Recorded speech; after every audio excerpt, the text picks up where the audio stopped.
Hi guys, welcome back to my channel. And if you're new here, my name is Marin. And today I have Mr. Alexander Quinn, who, if you don't know, you've been living under a rock.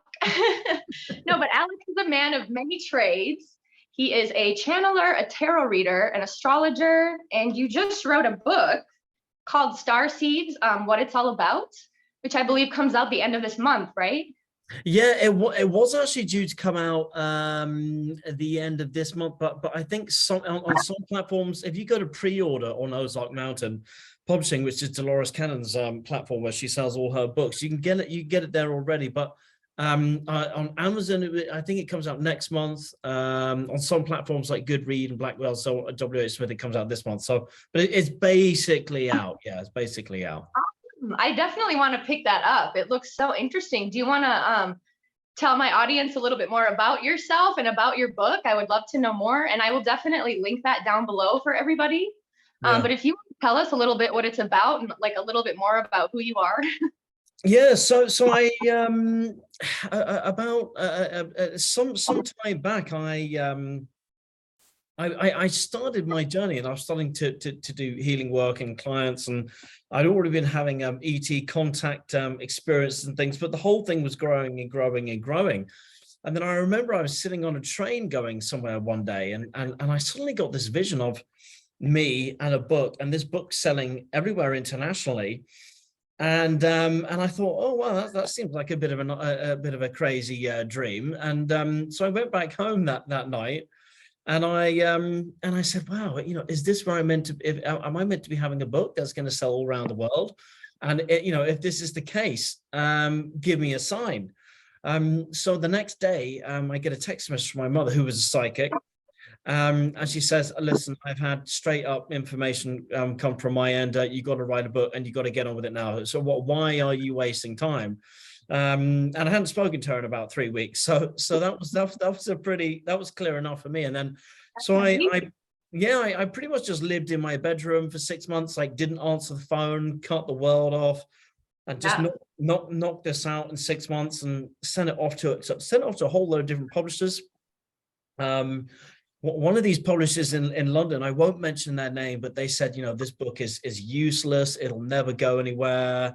Blah blah blah. We'll help you get it out there, but it's like no one wants this information. And then eventually, Ozark came around, which is Dolores Cannon, and they said, hey, we'll take it. And a publishing deal came through on an email, and now it's selling globally. So. It's pretty extraordinary. If someone says, and I know this because you're an Aries, right? Yeah. I know, what I love about you and your channel is you're unapologetically, you like take it or leave it. And I love that about you and your channel, but never let someone tell you that you can't do anything, because once you put that intention out and then it comes out of your toroidal field, into the quantum system, you can create it. Never let someone tell you can't do that. And that's you're great at advocating that. Well, thank you. And yet that first publisher missed out, because they are so wrong. I mean, if there's ever a time for this kind of book to come out, it is now. I mean, the world is waking up, as we all see, and people are really searching out these topics now more than ever. So I think your book's going to do amazing. Absolutely. Oh, thanks so much. I'm humbled. Yeah. So I did read, and I've heard you speak about this a couple times, about your awakening, and it was in 2011, right? Yeah, around 2011, 2012. Yeah, and you got into a serious accident, correct? Yes. And I know it's so interesting how this is such a similar story for so many people going like that woke up. It seems like it's in moments of despair, or almost like God or the universe, whatever you call it, is like putting you in a timeout almost. So if you're willing, I'm interested to hear a little bit more about your awakening and like what that looked like for you. Well, let's just say I lead a fairly spiritual life these days. But when I was working in the music industry, I was leading the total opposite of a spiritual life. And I was busy going to parties and all kinds of stuff, and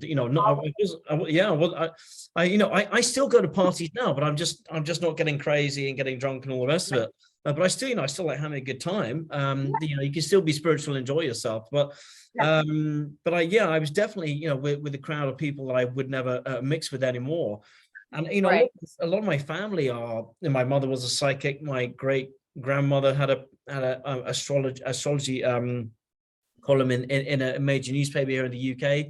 My great grandmother was a survivor of the Titanic because she had a premonition that it was going to sink and got off an island and then survived it. That's Yeah, amazing. Wow. yeah.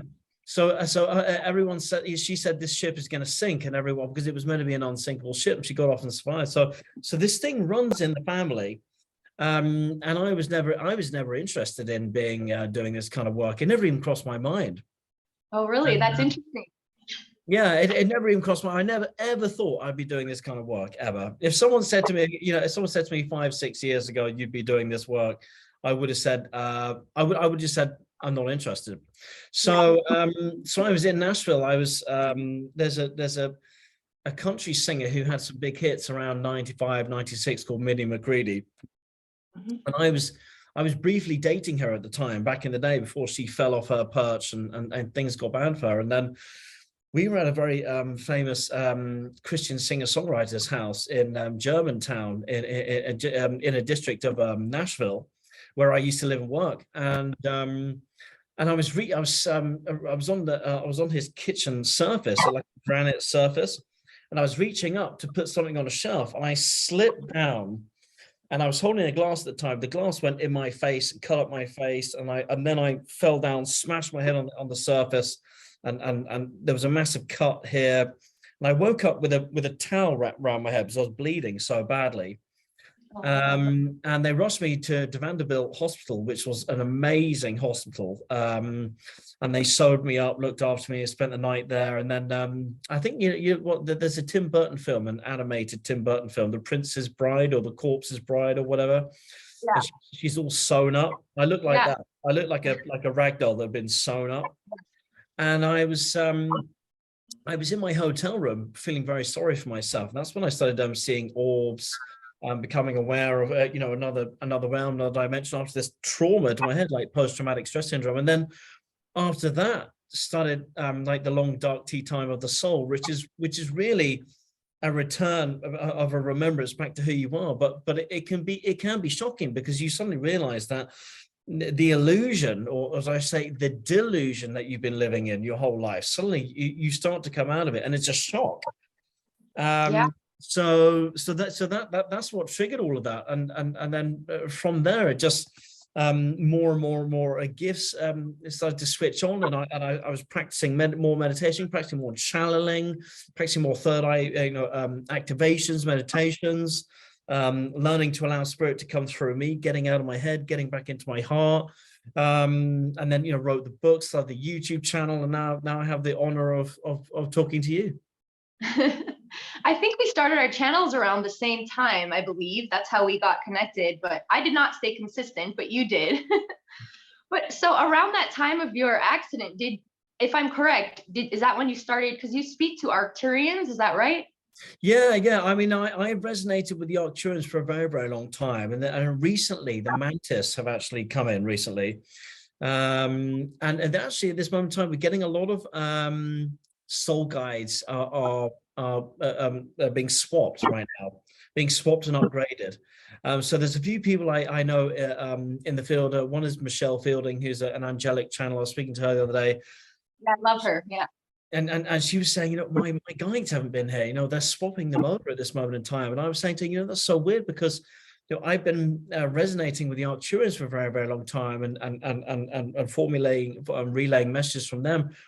And then suddenly mantis beings have suddenly come in out of nowhere, and I'm now speaking to them. And when I do my meditations and compact my reality down and leave this reality, transcend the ego, suddenly mantis beings are coming in. So it's been Arcturus for a very long time, but now other beings are coming in, and as you grow and grow and grow, you energetically stair step. And as you stair step, you're going through different dimensions, different densities, different layers. And it's a bit like more doors open up, and behind this door you have another being, and behind this door you have another being, and it starts to expand and grow. So I never fully know what's going to come, but it's amazing as it does, and I'm just an open vessel to it. No, how do you, because I feel like I have a pretty good connection with my guides, but I can't see them. So how did you figure out, like, I'm talking to the Arcturians now, and now the Mantis, like, can you physically see these beings as well? So the Arcturians, okay, so the Mantis are much more, okay, I'll tell you a story about, the Arcturians first came through Dream State. That's when I started working with them, and I was on the ships, going on the ships, all the rest of it, and then they were giving me synchronicities, so on and so forth. And when you start dealing with certain beings over the period of time, it's a bit like, say you have 3 different friends, of different sexes, 4 different friends, each of them has got a feeling, a signature. One is they act to behave in a certain way, and when you're around them, you get a certain response, and you know how you feel. So when two beings or 2 entities come together, there's a feeling that comes in the middle. So when it's Arcturians, I know that feeling even before I'm aware of what it is or anything that comes through, because it's something you can feel inside. But with the Mantis they have an amazing sense of humor, because when they first came in, what happens, I was actually sitting outside, I was in Portugal, and an actual physical Mantis being came and about this big, came and flew and sat on the wall next to me. And then I swear it did this. It sat on the wall and it went like this. That's so funny. That would creep me out, but it would also be like, wow, what a synchronicity, right? Yeah, and this thing was looking at me. It was like literally. It's like one of your little spirit guides just checking up on you. Yeah, it was, and I was like, this cheeky little mantis, and it was just like a person. And it turned its head and it looked at me, and I thought, that is very, very strange, because I get synchronicity with eagles and red kites and birds of prey. And I also get synchronicity with butterflies and dragonflies. So I get birds and insects that sometimes come to me. Also other types of synchronicities, I get downloads, images, all kinds of things. So everything is all encompassed. But and then the next thing is that my partner ordered a bottle of wine the very next day, and I thought that was strange. And then on the bottle of wine was the cartoon of an enormous mantis. I mean, that's very strange for a bottle of wine. Wine, yeah. Yeah. So because usually you have like a vineyard or France or something, or maybe something from South Africa, California or so, but not an insect. And then I was coming out of a restaurant again in Portugal, and as I came down the stairs of the restaurant, usually when there are Arcturian ships in the sky, I can designate them from the stars, because for me, when I see an Arcturian ship in the sky, it flashes gold, green and red. So it's really, really easy for me to make them out. And if I'm never sure, if I'm not sure, sometimes I'll tap into it, but other times I'll actually get out Stelliarium, which is an app I use on my phone. And I'll sometimes point it up to the constellations and see what's going on. So as I was coming down to the out of the steps of the restaurant, I was looking up, and I saw what I thought was an Arcturian ship, but actually I put Stelliarium onto it and it said Antares, but I didn't have time to zoom in. I didn't know which constellation it or what it was or anything. And then my other half, we got in the car, we drove home, and I looked up Antares, and lo and behold, who lives there? Mantis beings. And oh my God, that's amazing. Yeah. So when I got back to the UK, I politely said to the Mantis beings, I said, okay, let me get back to the UK, then we'll make contact. So then I went out into the woods, did a contact initiation, and then a 15-foot mantis being appeared, and it put a massive scorpion next to my feet. And then it put the scorpion up into the sky, and I realized it was a scorpion constellation. And then when I got home that night, I looked at the scorpion constellation, and whereas Antares smack bang in the middle. Yeah, so they give you messages. Sometimes it's like playing charades. Sometimes they give you pictures, you have to piece them together. Sometimes it's a download, sometimes it's image, sometimes it could be a butterfly, an insect. You know, it's like a jigsaw puzzle. You've got to piece it all together. Yeah. I love divine synchronicities like that. That's so amazing. Yes. Like, so how do you, I don't really know much about the mantis beings. What like dimension do they come from? That's like one of the races that I really haven't dove into that much. Well, what is it about? Well, to be honest, it's something I'm learning about myself. I don't know a lot about it by myself, but the two big portals in the Milky Way is Arcturus, which is more the father godhead energy, and then you have Antares, which is the mother godhead energy, where as you start to work through all the energies of Antares, you start to work through more of your feminine wounding. So the density of the feminine wounding. So I'm currently going through more of my feminine wounding at this moment in time because my higher self is actually female. So so I'm currently working with that at this moment in time, and it's a real exploration because I've been working with the Arcturians for so long, and now I've embodied you know, a lot of that energy, and now I'm crossing over into more things at the same time. So I've got a lot of different things all coming at me at once. But after a lot of practice, you know, you can take it. But it's great to be working with more than one. Do you yourself work with any soul guides or animals or anything, or? I definitely have a strong connection with my spirit guides for sure. And they speak to me in synchronicity. Synchronicities have been a huge part of my life. Even when I was born at 4:18 on 4:18. So 4:18 p.m. on April 18th, I see those numbers everywhere. And what's so interesting is once I woke up and got into like gematria, like those numbers, 4:18 means abracadabra, which means manifesting. So it's like it's written in my DNA to teach this. I just know it is because it just comes to me so like I don't know, it's just so it comes so easy for me to explain it and use it in real life. So that's amazing. But I'm not sure what my guides are. I resonate a lot with like Lyrans, like the cat people. So I feel like they might be my guides, but I'm honestly not sure. I've never seen them. So I've always been a believer of other races, but I have never seen them.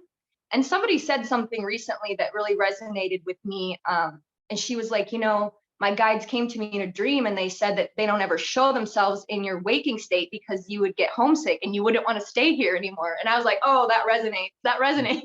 That's very, very true. That's very, very true. The last time I had a contact ceremony and I went out into the woods, that's very, very true. And I'll explain that because I see these beings in my third eye because some of them are non-physical. I'm actually really glad they don't just appear when I'm in the shower or something, because it would actually be really inconvenient. I actually know one or two people, more my mentors, who've been doing it for like 30, 40 years. And so I've had one of them say that they were in the shower and a massive 9-foot tall Arcturian being just appeared behind them. And they were like, I'm showering right now, so it's really not convenient. And they didn't go like, okay, I'll just start scrubbing you then as well. Fine. But going back to the homesick thing, it's really, really interesting you say that, because when it takes me about half an hour to deconstruct my reality, go into the void. And when I do that, it takes me about half an hour to actually transcend the ego, so I neutralize. So for example, if you told me that, you know, Santa Claus isn't real, there's no trigger, you know, my mind wouldn't be getting involved. I'm out of my mind. I'm almost out of my body. So coming back, when you meet these beings and you're channeling these beings, it's such a magical feeling. I actually get a euphoric feeling building up before I even get there. So I'm going up in vibration, especially when I neutralize and I bring Gaia energy into me. It's like a warm blanket. Yeah. It's the most wonderful earthy feeling. But coming back's a bit bumpy. And I want to go back to what you said, because sometimes when I get to that very, very high place, it feels like you're home again. And then when you come back and I open my eyes and I'm coming out of my third eye, it's like, oh my God, I'm back. And you suddenly remember, you have to remember to be human again, and that you're in a human body again. and you get that almost homesick feeling. It's almost instantaneous. Yeah. Even though you've been in your body, you've actually been meditating for half an hour, 40 minutes. So you have to remember to come back to the earth, be of the earth, be in the physical body. So that's why it's so important, you know, as we go up into these higher vibrations, these higher energies, to actually be grounding and be in our body, because we're going to take our body with us into higher densities. So super important. Yes, have the third eye open, you know, have your crown open, all the rest of it, but you know, be rooted and clear your root and be grounded, all the rest of it. But so that I really understand the homesick thing, and to actually alchemize that, to get over that, is to do your root work and do your grounding and open your root and your sacral. That's how you can ground down, get rid of that homesick feeling. Well, it's a perfect segue into the next thing I want to talk about, because I feel like the whole planet right now is really clearing and purging our lower chakras. It seems like the collective is really going through it with ascension symptoms. You know, the solar plexus, I've heard a lot of bloating going on. A lot of the divine feminine stuff is resurfacing, like you mentioned earlier. So I did want to ask you, so right now we're in like how many retrogrades, like 6 or something? Yeah, we're in 6 with a 7 coming in. Yeah, and we have eclipses coming up. We have eclipse season coming up, and that's like jumping into the fire. Yeah, and I know this is like this is what you talk about a lot on your channel. So I wanted to ask you if there's any advice you could give. I was just on another interview, and we were talking about how the retrogrades get this stigma, and it's like people fear it. But if you just expect all this bad stuff to happen to you, you're just calling that into your reality. But I think the retrogrades are really a time where things resurface, and it's not to, like, you know, throw us off. It's so we can heal these old wounds that we thought were healed, but we need to dive deeper and deeper into that. So is there anything you would recommend, like maybe things to do or not to do during this time? And then like, what is so important about the eclipse as well? Okay, well, you're absolutely spot on. Perhaps I should be interviewing you. No, you're absolutely spot on. Yeah, you're right. You know, the Mercury retrograde doesn't have to affect you. You know, Uranus retrograde is very much about new beginnings, old things falling away, jobs that don't resonate falling away. You know, new job interviews coming through, that kind of thing. But with 6 planets in retrograde and a 7th coming in, it can sometimes force us to be too impulsive on what we did right and what we did wrong, and it can ask us to go back too much into ourselves, and I shouldn't have done this, I shouldn't have done that, and we can be too impulsive on, you know, why is this not working, oh my god, what have I done wrong, and start self-blaming yourself, all that kind of stuff. So just like you said, it doesn't have to be a bad thing, but with 7 planets eventually going into retrograde, it will be a time just of reflection, but without the self-flagellation, the impulsive, oh my god, it was my fault, all of that kind of stuff. You know, what do I do now? Why isn't this working? It's showing us how to modify ourselves, and with the eclipse season coming in, you know, that's especially, you know, lots of new beginnings, lots of upgrades, modifications. So it's September especially is like we're taking a big breath before the climax into the rest of the year. So it's really asking people, you know, not to start a new business, not to start a new big project right now, and just do the inner work. You know, in some of the collective, especially in the Western world, there are some things going on, you know, we see with the cost of living, you know, gas prices, insurance rates, you know, inflation, all these things. If we having too many attachments to the external, it's going to be like kind of difficult going into the end of Christmas. So now is a really, really good time to be kind of like blocking out the external, you know, releasing attachment to people, places, and things, and especially inanimate objects, which cannot control you. Right.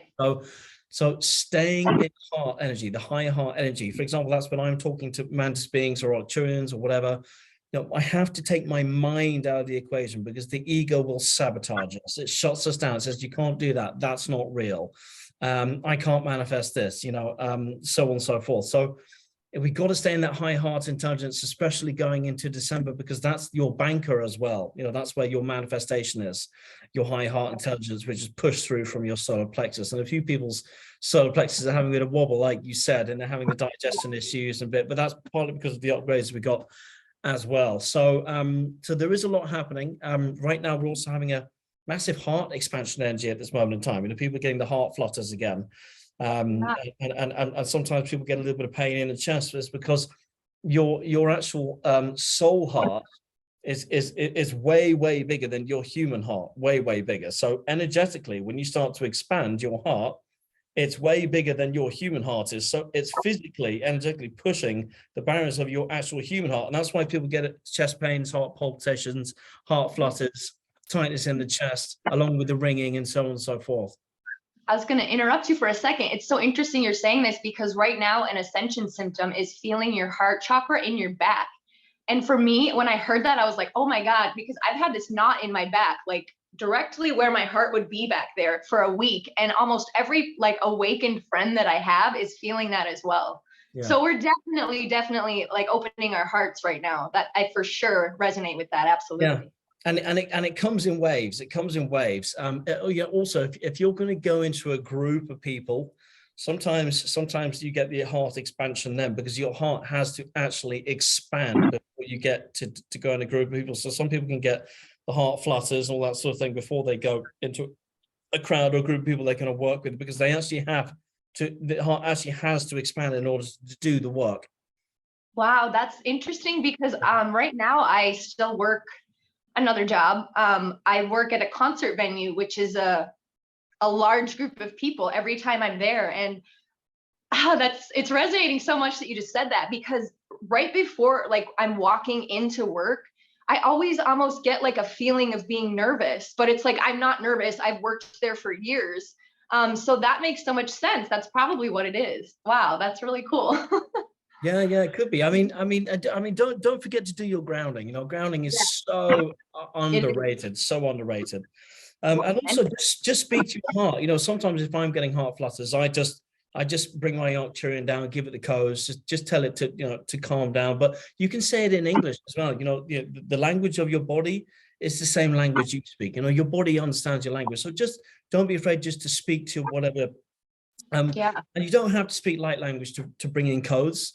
Just say, guides, you know, whatever. Please give me the codes that I need for this thing, and then just breathe it in. Just bring down white platinum creator light down into the area that needs it. Ask for the codes, and you can do it. So, so you know, you don't have to be like crazy talented or anything. You know, anyone can do it. Right, but yeah, grounding is so important right now. I feel that a lot, going back to what you said about kind of being out of your body. I noticed lately when I film videos, I feel like I'm channeling, and it's almost like after I really have to like go outside and calm down, because I feel just like so out of my body and almost like that butterfly too. And it's been feeling crazy. I never used to get that before, but it seems like it's happening more and more. Like I just feel like I'm sort of going out of my body, and I don't even really remember everything I said. And then I watch my video back when I'm editing it, and I'm like, oh, I need to take my own advice. Like, where did that come from? I swear to God, the same happened when I read my own book back, and I'm like, where did half of that come from? Right? Yeah. Like our higher selves, they're so smart. Yeah. And how are you getting on, you know, with your new videos? Because you took a break and now you're back. It's so exciting to see. I did, yeah. So in my comeback video, I guess you would call it, I did talk about, you know, I got a little bit wrapped up in all of the tornado going on. But you know what? It was needed. I feel like I grew a lot. I was very in that black and white thinking, like I was being divisive, which is exactly what these people that were speaking out against want, you know? So I had to step back and really ground and gather myself and realize, you know, that's not what this time's about. And before this all started, I had a video saying, again, I watched it back and I was like, how did I know that? But 2018 or 19, I was like, the time is now, light workers, starseeds, like we all need to come forward. The planet is changing. And I did get a lot of that information through Dolores Cannon's work. But it's like, I just knew something was coming. And then when that hit, then everything made sense. And it was like, okay, this is why we are here. This is really happening, and the time is now. So I really didn't feel, I'm really going with my intuition lately, because it doesn't lead me wrong when I really go with my gut and my heart. And I just didn't have the urge to film. I was like, it's not time yet. And then like a day or two before I made my video, I was like, it's time. I just feel it. I had a fire under my ass and I was ready to go. And yeah, it's just amazing what's going on the planet right now. I know to some people that don't know, it looks terrible, but to us who are, aware of what's going on, it's really a miraculous time to be alive. Like, and this is exactly what we signed up for and why we are here. Yeah, and I love your intro. Let me see if I can do an impersonation of it. Are you ready? It goes like this. I'm like, "Hi, Earthlings! Earthlings, Right, yeah. right, the spiral." I know I started doing that in my very first videos, and I just kept it going because people seem to like it.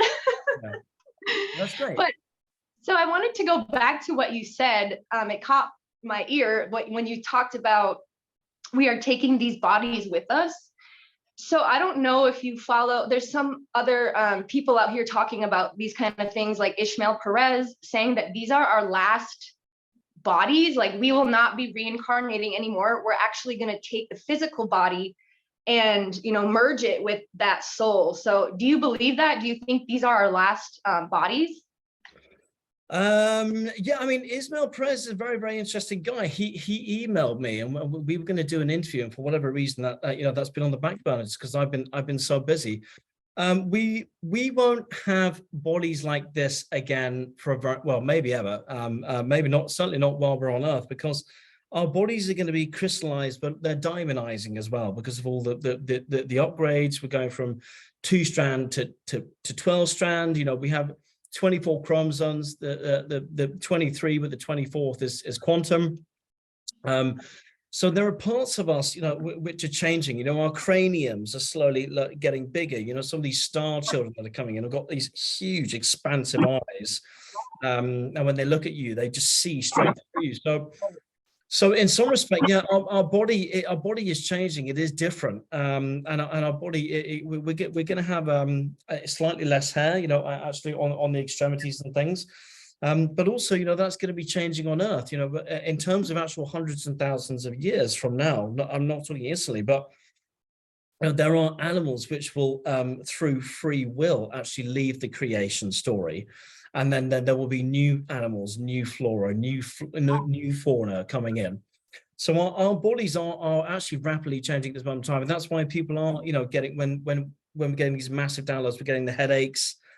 We're getting the ringing in the ears. We're getting the sometimes when we're doing through root work, we get the lower back pain, so on and so forth. Tingling in the extremities when we're waking up. Aches and pains, because our body is rapidly changing.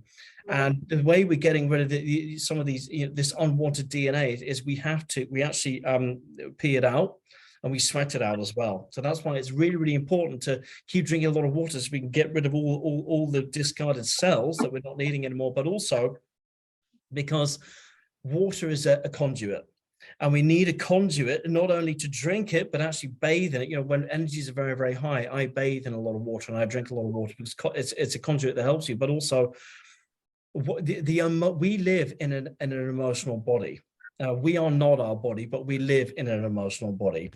And the emotional body is made up of I think we're 80% water or something like that. So emotion is trapped in water. And, the water in our bodies is emotionally healing through our emotional body. And it's also healing on Gaia. And as that changes, the water systems on Gaia are going to change. Your lakes are drying up in some places and appearing in other places. Rivers are changing. So water in our bodies and water everywhere. So to some degree, yeah, I mean, he's got a point there, absolutely. But on a genetic level, we're not going to look like this maybe ever again. That certainly could be true. Yeah. So I don't know whether you've been going through ascension symptoms as well, or people that have. I have, yes. I think I woke up around 2012, and I feel I had a Kundalini awakening then. I got meningitis, which is a brain and spinal cord infection, and like we talked about in the beginning, that was a huge dark night of the soul, like wake up for me. because I was bedridden for 2 weeks. But yeah, over these past couple years, I haven't felt them so intense as I think of a lot of other people have, but I feel like over the past 10 years, I've definitely gone through so many different phases of like ascension symptoms. And now recently it's more like I need to ground a lot. So I do that right when I wake up, because I do feel like I'm just not in my body sometimes. I'm just like, I'm obsessed with researching and talking about these kind of things, which are more higher chakra things. So grounding has been a big one. My solar plexus is definitely going through it right now. I'm bloated.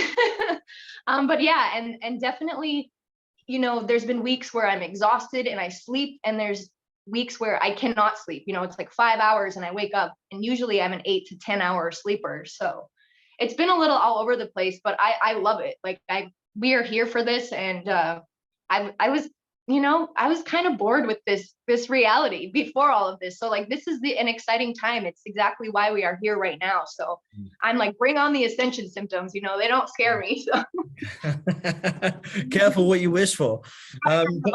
But when we're getting a lot of the headaches, it's because we've got overactive crowns. So that is a really, really good time to come down grounding. Hematite, black obsidian, things like that. Really, really good. Or I also use golden tektite just for general protection and things like that. But those are really, really good. Do you work with crystals yourself, or? Oh, yes, I have a table here with a ton of them. Yes, I love organite as well to repel against the bad EMFs. And yeah, so I use a lot of quartz, and I really, it's so funny because they say that crystals find you. I've never had to buy amethyst, and it's my favorite stone, but everybody and my friends didn't even know that it was my favorite. It would just always be gifted to me. And I looked up, when I first got into this, I looked up what it means, and it was like a calming stone. And I was like, oh, wow, that's very, very fitting for me. Like I definitely need that. But yes, I've loved rocks and crystals since I was little. Like before I, knew that they were powerful, I've always been really drawn to them. I love crystals. Yes. Yeah, well, crystals they have their own power. I mean, crystals will come to you, but also if you're wearing a crystal, a necklace or a bracelet or something, yeah. If it breaks, it means it's done its job.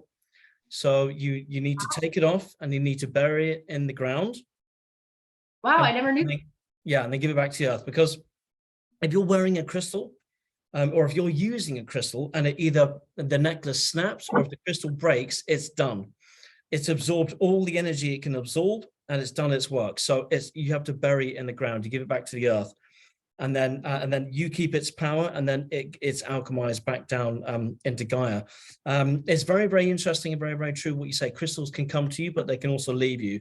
I've had a lot of moldavite, which I bought over the years, and it always dematerializes. I've heard that moldavite disappears on people all of the time. Yeah, it just literally disappears. I bought 3 huge chunks, very, very expensive, and it has just vanished. Literally just vanished. And I've kept it in a specific place, never moved it, and I've had 3 dematerialize. That's so intriguing. Like that blows my mind. It's just more proof that these things are real, and they really are tools, and they're powerful. Oh yeah, absolutely. And don't forget, Arcturians, mantis, these beings, they have a sense of humor. Yeah. And when I get with other people who are very, very high vibrational people, and they have ET guides as well, sometimes I'll be with and their ETs will actually trans-dimensionally start moving things around. When I was with Linda Good McGillis, who I sometimes invite onto my channel, she said to me that, I'm having a very, very high vibe day at this moment in time. There's some very, physical things are changing around me, so just watch out. And when I went back to my car, the back door was wide open, but it was still locked. So somehow it had unlocked itself. It was wide open, but remained locked. And weird stuff was happening like that all day. So, for example, I put my book in the car, and yet I found it in her bag, and she never put it in there. So sometimes when you start hanging out with other very high vibrational people, they're guys, they're tricksters. You have trickster energy. And things, and I think, yeah, it's true. Things will move around. They'll move things around in the house. You know that these beings have a sense of humor. I can assure you. And I love stuff like that because it just, and I'm such a believer, but I just love synchronicities because it just confirms. And I'm like, I'm that person who's like, I need a sign your sign. And it's not because I don't believe, it's just because I love it. It's like interacting with them, you know? So I just love it. So, So yeah, go on. Yeah. go ahead. So can I ask you a question? Yeah. So how did you start on your journey? How did it all start for you? So, it's interesting because long story short, I have a mouthful of mercury fillings, which are very bad for you, as you probably know. So it's like my thing that I really hated is what woke me up. So anyways, I have a mouthful of fillings. I was living in Colorado at the time, and my brother-in-law's brother had gave me a documentary. It was called A Gerson Miracle, about the Gerson therapy and how they cure cancer with fruits and vegetables and natural things and all of that. And the reason he showed it to me, he's like, they talk about all these fillings in your mouth. And I was not awake at this point. And I was just kind of like, oh, that's, crazy Tyler being like that. He's a conspiracy theorist. But it intrigued me anyway. So I watched it and it just blew my mind open. So my first kind of rabbit hole was like the big pharma and how they put toxins in everything, which I feel like is so many people's kind of first rabbit hole. But that documentary talked about these fillings. So I paid attention, and it was like after that, I was just hooked, and I went down rabbit hole after rabbit hole after rabbit hole after rabbit hole. And that's all I did for like 5 years.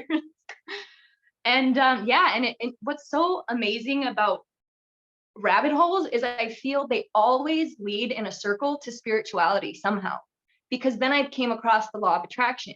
And once you die, the first time you learn about the law of attraction, it's sort of more superficial. You're like, oh, I can get whatever I want from the universe. But then once you dive into it more, you realize, oh no, the basis to attracting everything that I want is raising my vibration. And how you do that is loving yourself. And loving yourself isn't sunshine and rainbows. It's going within and doing that shadow work and finding who you are underneath all the programming and who you are before the matrix and the world told you who you were. So, then you dive into that and go through your dark night of the soul. And it's amazing because, yeah, like I said, I feel like rabbit holes always lead to spirituality somehow. And it's amazing because I see so many people like now, especially these last couple of years, going down the pharma rabbit hole, and it's waking them up. And then now versus, conversations I've had with like groups of people, online have changed so much from 2 years ago, talking about that to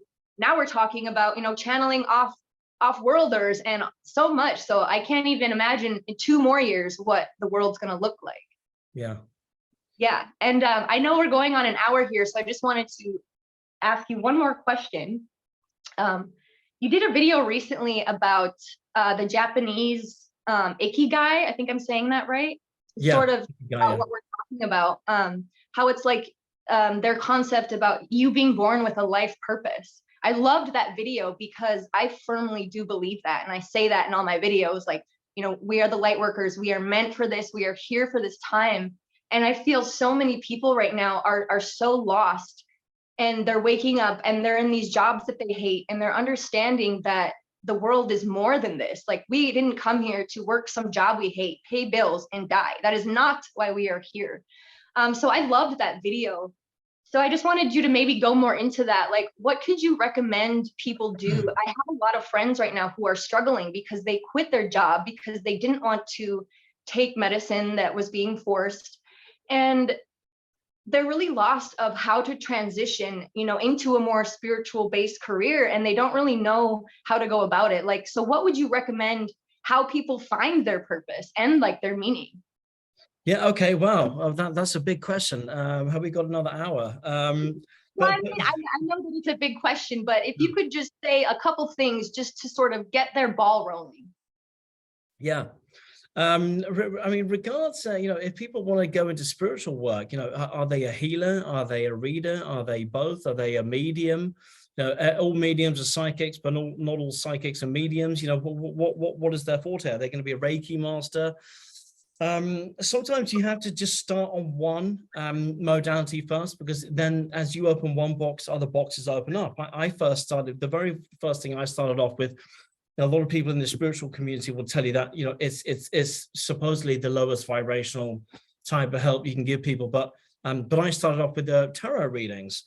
And that was enough to really start opening my third eye. So I was bouncing off the cards. And then from there, I started doing more spiritual readings. And then from there, I started reading people's chakras and seeing which chakras were open and which closed, and then I started healing those chakras, and then I started finding out what people's star family were, and then I started doing a little bit of Akashic work. And so as you step energetically, you start to things start to unlock, and you're actually guided where to go next. But you know, going back to the Ikigai, you know, the Japanese spirituality, you know,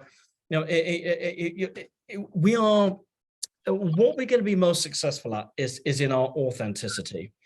And in an old energy density paradigm, we couldn't be in our authenticity, because the external world dictated to us who we had to be, not the inner world dictating to the external world who we were going to be, and then creating that as an externalization of ourselves. And that's why when you look at all these great composers like Mozart and Beethoven and Rachmaninoff and, you know, Picasso and, you know, great business leaders and stuff, you know, they have the blueprint, the codes inside of them already. You know, the external world is not telling them what they're going to do. That's in them, inbuilt already, because they're listening to their soul. You know, the soul comes down here and it wants to have an expansive journey, learning through things. So often we delete that telephone call between the soul and our mind. We delete that. We go, no, our parents said we have to become a doctor, so we're going to go and become a doctor. Yeah. And so we had to play it safe. So going back to the Ikigai thing, you know, you know, what you love and what you're good at equals your passion. What you're good at and what you can be paid for gives you your profession. You know, what you can be paid for, what the world needs, gives you your vocation, and what you love and what the world needs gives you your mission. So you have these 4 parameters. But fill these out, not from the head. Do it from the higher heart intelligence. That is your banker. You know, when you do what you love or what you're interested in, that's where you're gonna have abundance, not only in your career, but financial wealth and all the rest of it, which will come later. Yeah. You've got to stick it out. But people want a quick fix. So obviously, sometimes they need a quick fix because they've got bills to pay. But it's really, really important, you know, when you're filling out your passion, your mission, your passion, your vocation, do it from the heart first, because this is what's going to lead you to your success. This is fight and flight. This is fear and survival. Yes. This is fear. So everything's fear based up here, because when we can't access here, we have to come back up here. And if you're doing things in fear, you're never really going to succeed. So why not take a chance? Because, you know, a lot of people don't really have anything to lose. You know, we're only going to be in this body one more lifetime, and then we keep coming back. We keep coming back. And a lot of starseeds say, I'm never going to come back. It's awful being down here, all the rest of it. Personally, I'd like to come back and listen to Led Zeppelin and Metallica one more time. But but yeah, so a few things. But you know, Bashar, who's channeled by Darryl Anker, you know. Yeah, I love him. He says, you know, often what is your highest excitement is where you're going to find some of your success and things like that. So get into your highest excitement, and don't get too caught up on you know, if you can create your own business, you know, in these things.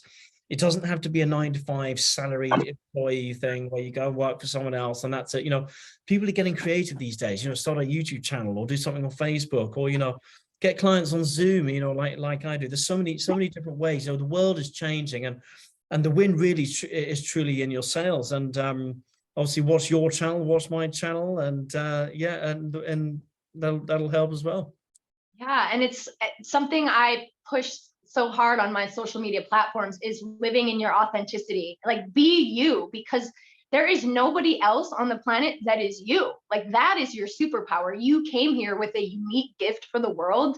Use it. Don't try to be like anybody else. And if anyone tells you you're on the wrong path or you need to do this or that, you don't have to listen, you know. And I tell people that all the time. If you woke up every day and you didn't and you could just do what makes you happy, what would you do? Do that. And then you raise your vibration, and a byproduct of that is the money, the abundance, everything that you want. But first you have to step into what lights your heart on fire. Exactly. I mean, again, that publisher that said this was never going to happen, it was a waste of time. And so I got rid of them, and Dolores Cannon got involved to her people, and that now it's history. So it's super important. It sounds like you really got this nailed down. Well, I'm trying. It's a learning and growing process. And it's funny you mentioned about not wanting to come back here. We all say that, but I think it's like a roller coaster ride. Like we wait in line, we get on, and we're terrified, and then we get off and we run right back in line because we're like, oh, that was fun, I want to do it again. Yeah, quite. Well, have you seen that meme that's going around? There's a Ferris wheel, there's a fairground ride that's on fire, and everyone's actually on it, like screaming, and it says, and the guide is saying, so like, just relax, this is part of the ride, or something like that. It's part of your learning curve. And everyone's like that. I love it though. I was like, I've never felt more alive in the past few years. So I love it, because this is why we're here. And it just feels amazing to solidify, like, knowing our gut instincts, and it's really real, and it's an amazing time to be alive. It really is. But yeah. I know you are a busy man, so I will let you go. Okay. Please, everybody, subscribe to Alex's channel. I can't wait to get that book, and I will put all of these links down below. You also do you still do personal tarot readings that you offer? Yeah. I mean, I do a whole range of services. I can help people find their star family and things like that. Yeah, but I'm still working one-on-one and doing group sessions. I'm booked up pretty much until the end of October, but yeah, by all means, get in touch. Okay, yeah, I will definitely put all your links down below. I appreciate you so much for talking to me. I know you're busy, but this was long overdue, and it was so amazing. And hopefully you will let me do this again sometime. Yeah, and absolutely, and likewise, I enjoy watching your channel. I love your messages, and I love what I love about watching your videos is you're not apologetic for who you are, and that's such a power that people, more people need to have that. So yeah, congrats. Thank you. I appreciate you. Well, it's been amazing, and I will catch you in the next one. Okay. Appreciate you so much, and you have a great rest of your day. Much love. Bye.